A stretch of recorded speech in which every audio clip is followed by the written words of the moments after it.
Salut à tous, c'est Pang de la chaîne, bienvenue sur cette vidéo qui aujourd'hui va parler de l'hypnose du quotidien et en l'occurrence un élément que je trouve assez intéressant parce que c'est vécu par énormément de personnes ou vous avez peut-être pu le vivre avec votre propre famille, c'est les sauts familiaux. Donc les sauts hypnotiques, je rappelle, c'est une technique qui était utilisée beaucoup dans les années 60-70 par des praticiens et apparemment, alors là c'est plus de la supposition, ou en tout cas c'est des on-dit, par les médecins qui ne voulaient pas que les personnes qui faisaient de l'hypnose hors côté médical puissent recevoir leurs patients.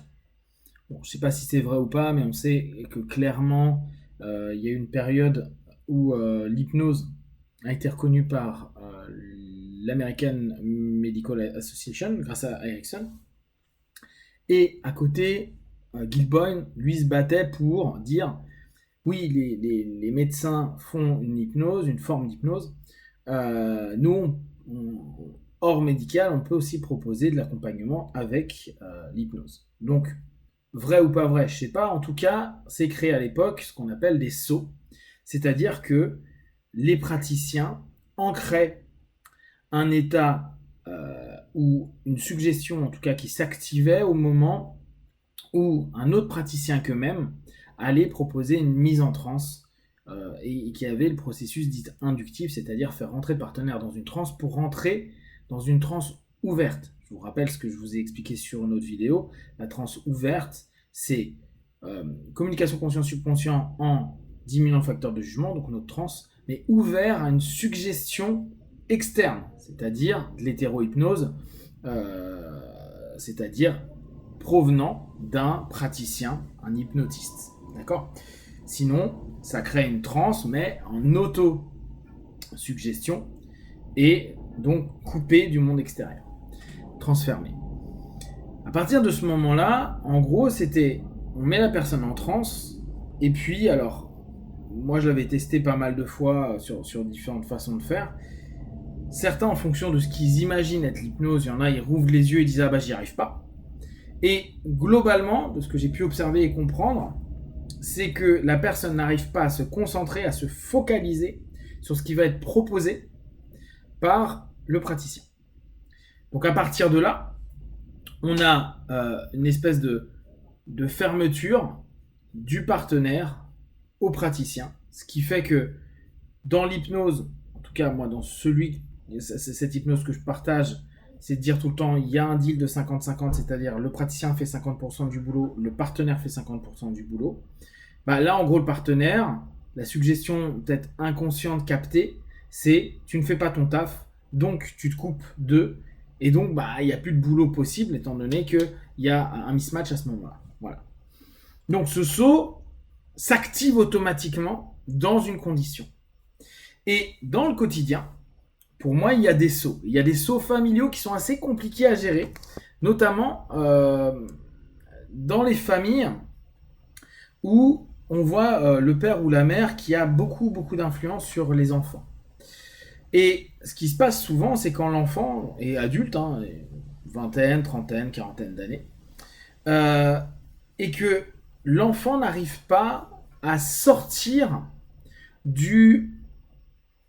on va dire, du cadre qui est proposé par le parent, et il y a une espèce d'injonction contradictoire. Très souvent, c'est si tu fais ceci ou si tu choisis tel type de vie, plus jamais nous on te parlera. Puis en plus, tu vas me faire du mal et je pourrais en mourir tellement je vais souffrir de voir mon fils ou ma fille ne plus m'appeler ou faire quelque chose que je ne respecte pas, etc. Parce que j'avais pas vu ça pour toi dans la vie.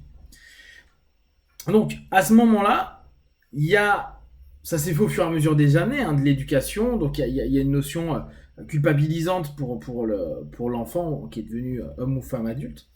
Et le parent, inconsciemment et ou consciemment, ça après, les stratégies jouent parfois de façon non volontaire, même s'il y avait une intention derrière. Il y a cette espèce de notion-là où l'enfant, quand il décide, il se dit bon voilà, je prends ma posture d'adulte, je quitte le cocon familial où je vais faire un truc que mes parents n'ont jamais voulu et je sais que si je le fais, ils vont me renier. parce que c'est ce qu'on m'a donné comme suggestion, égale, si tu fais ça, la conséquence sera une réponse qui fait qu'il n'y aura plus de relation. Il y a cette notion de réponse à l'ancrage qui est, ah ben non, mais je vais plutôt rester dans ce cadre-là, je ne vais pas m'opposer à mes parents. Et ça peut paraître étrange parce qu'on se dit, aujourd'hui on est une société libre, on est une société où on décide et puis c'est pas grave, on assume. Alors que c'est pas vraiment le cas. Très souvent, il y a beaucoup de partenaires, beaucoup de personnes qu'on rencontre qui disent, bah ouais, mais si je fais ça, t'imagines le mal que je vais faire à ma mère, à mon père, à ma famille. Si je décide d'aller vivre ma vie comme je le veux, c'est pas bien. Et puis après, de toute façon, je vais payer le prix parce que ils seront plus là, donc je vais me retrouver tout le reste de ma vie tout seul. Et si en plus mon projet va à l'encontre et que je les vois plus et que ça foire, je me retrouve complètement seul. Donc en fait, il y a une injonction contradictoire qui s'est mise en place. Et pour moi, c'est comme un saut. On nous a donné de la suggestion et on nous a donné la conséquence de la suggestion.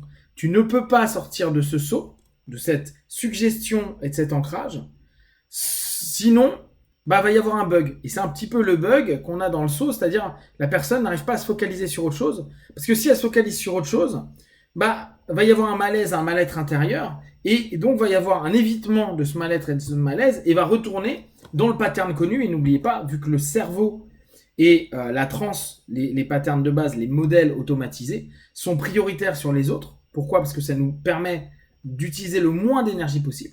Eh bien, on reste dans des schémas qui peuvent être complètement destructeurs pour nous, parce que on se dit, ouais, mais je veux pas faire de mal à mon père, je veux pas faire de mal à ma mère, à mon grand-père, à ma grand-mère, etc., à ceux qui m'ont éduqué, etc. Ou à ma femme, ou à plein de choses, à mon mari. Donc, on reste dans un pattern qui est complètement figé comme un saut hypnotique. C'est si à un moment ou à un autre, tu décides de faire autre chose que ce que je te propose, en gros, c'est comme dire, si tu veux vivre une session d'hypnose par une autre personne que moi, tu n'y arriveras pas. Et si tu veux vraiment le faire, ça va te faire du mal. En tout cas, tu vas pas te sentir bien. Et on se retrouve dans le même modèle. Sauf que, autant avec des hypnos, tu peux te dire que tu peux faire assez facilement sauter le saut, autant par rapport à la famille, c'est la décision et la responsabilité qu'on prend en connaissant les conséquences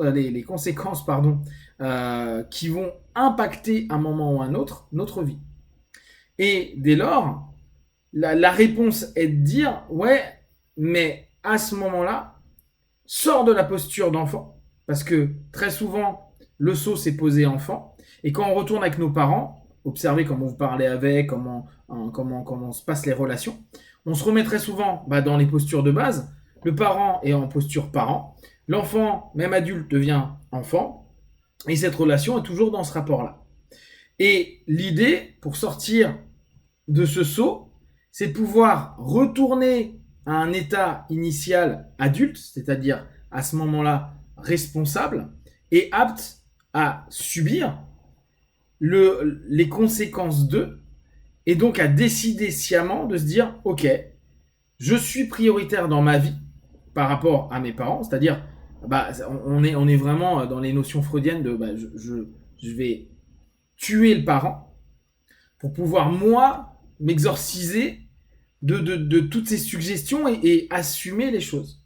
Sachant que, bien sûr, vu que là-bas, il y a un chantage affectif, il y a une douleur qui peut être très dure, mais cette notion qui permet de changer, de se remettre en posture d'adulte, va soit imposer aux parents de se mettre en posture adulte, et là, ça serait les parents, on va dire, les plus ouverts, les parents où vous comprenez le cadre dont je parle, soit il va se mettre en enfant et va dire, à cause de toi, tu vas me faire souffrir jusqu'à la fin de ma vie, c'est de ta faute, je te renie, je te boude, je t'en veux, t'es méchant.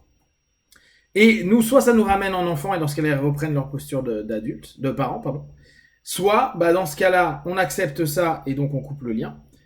Soit on se met en parent et dans ce cas-là, par protection pour eux, on change la notion qui, d'un moment à un autre, reviendra à nouveau le parent et parent, en posture parent et nous en enfant. Voilà une des transes du quotidien que beaucoup de personnes vivent. Si vous avez des questions et des remarques, partagez sur Facebook, YouTube, j'y répondrai le plus rapidement possible. Et comme d'habitude, de tout ce que je propose, ne prenez que ce qui est bon et juste pour vous. Testez, observez, analysez et concluez. Be one. Ciao!